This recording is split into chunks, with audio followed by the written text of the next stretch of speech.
America's busiest airport is facing an unseen migration crisis that's pushing the city to its breaking point.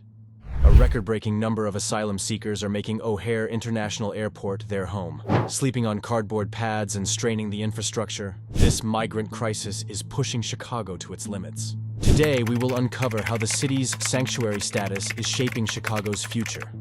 Will this migrant crisis bring the city to its knees? Watch till the end to find out how this is affecting Chicago's local job market. Once known for deep dish pizza, Chicago now is going through its toughest time ever. The migration crisis caused significant problems in 2023, affecting the government, the locals, and the migrants alike. It's like everyone is stuck in a never-ending loop, and now things have hit a breaking point. One major reason for the crisis is the arrival of over 15,000 people from Venezuela in the last 13 months. Many of them left their country due to violence and economic troubles. But this has put a lot of pressure on Chicago's taxes and increased tensions between the Black and Latino communities. Recent data shows approximately 9,300 people occupy 21 shelters across the city, with another 2,300 sleeping in police stations and airport floors, which is a massive 25% increase just in the past week. The migrants are going through a tough time as well, but the state and authorities can only do so much to help. The city is facing a lack of resources with a projected $538 million deficit in 2024 and lacks infrastructure. Due to Chicago being a sanctuary city, officials don't work with federal immigration officers to deport undocumented migrants, which results in the migrants making makeshift homes wherever they can. The migrant issue isn't just impacting those who've migrated. They're also causing trouble for the locals, leading to more economic and social problems for Chicago.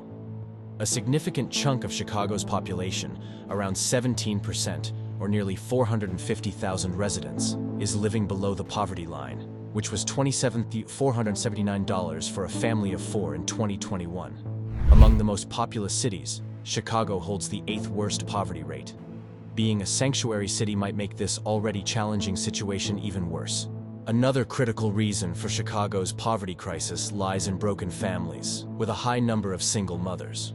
More than 80% of all African American births and over half of all Hispanic births in Chicago are to single mothers.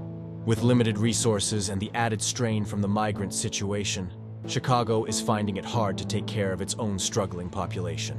Crime is another urgent issue in the city, although it cannot be directly linked to illegal migration. Cartels being involved changes the game. In 2022, Chicago witnessed nearly 700 murders, the highest among all cities nationwide, maintaining its unfortunate status as the nation's murder capital for 11 consecutive years. It's not just about homicides. Reported major criminal incidents shot up by 20,000 in 2022, marking a significant 41% increase from 2021. It's evident that the city is overwhelmed, and when the migration issue compounds with buses arriving, authorities find themselves unable to address the mounting problems. However, there's another concerning issue. Chicago struggles to provide quality education for its children. In 2022, only 20 out of every 100 Chicago public school students were able to read at their grade level. In terms of math proficiency, the numbers were even lower, with only 16 out of every 100 students reaching proficiency. The situation is bleaker for the city's Black students, with just 11% at grade level in reading and 6% in math. Hispanics, though slightly better, still face significant challenges. What's surprising is that Chicago already invests nearly $30,000 per student, yet the educational outcomes remain troubling. Where is this money going? There's another aspect to the state of affairs, and it revolves around unemployment. With the city already having a sizable population, the influx of additional migrants is straining the system. The government faces the challenge of providing jobs to a growing population. Consider this. In 2021, Chicago had the highest Black unemployment rate among the nation's 20 largest cities, with nearly 20% of working-age Black Chicagoans being jobless that year. It's not surprising that Chicago falls behind the rest of the country. The city's not-so-job-friendly environment is evident in the departure of major companies like Citadel, Boeing, and Tyson, who moved their headquarters elsewhere. Even in Chicago's low-income neighborhoods, Walmart is shutting down stores. Reasons for these departures often point to crime and high taxes. Besides dealing with the crime rate mentioned earlier, Chicago businesses face the challenge of the second highest property taxes among the nation's big cities. making it tough for the city's low-income residents to secure jobs. However, the political consequences are even more severe, adversely affecting the social fabric of society and exacerbating existing issues. Without political stability, it becomes challenging for politicians to address critical matters such as crime and homelessness. For instance, last year, Chicago's Progressive Coalition faced significant challenges regarding migration. The turmoil began on November the 2nd during a special council meeting, called to discuss a proposed referendum, initiated by a right-leaning alderman, Chicago's term for city council members. The meeting was abruptly canceled due to insufficient attendance to reach a quorum. It was later revealed that Carlos Ramirez Rosa, the floor leader and an ally of Mr. Johnson, had used his influence to prevent members from showing up. On November 6th, he resigned from his floor leader position, and on November 7th, he avoided censure for his conduct through the mayor's tie-breaking vote. The day began with anti-migrant protesters being ejected from the public gallery, with security citing prevention of disruption, though some attendees suggested it was to avoid protests against migrants. A vote on a milder, mayorally preferred alternative referendum question was also canceled.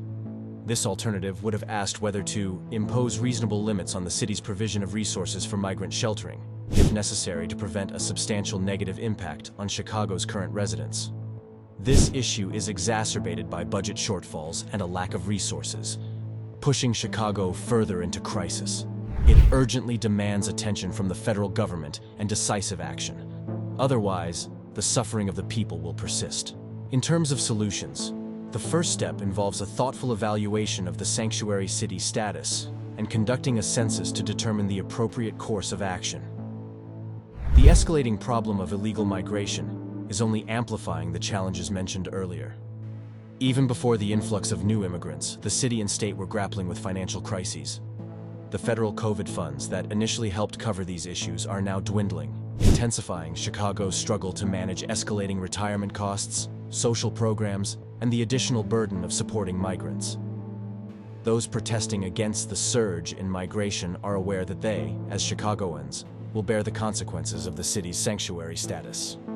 This could manifest through tax hikes, service reductions, missed opportunities, heightened crime, or a combination of these challenges.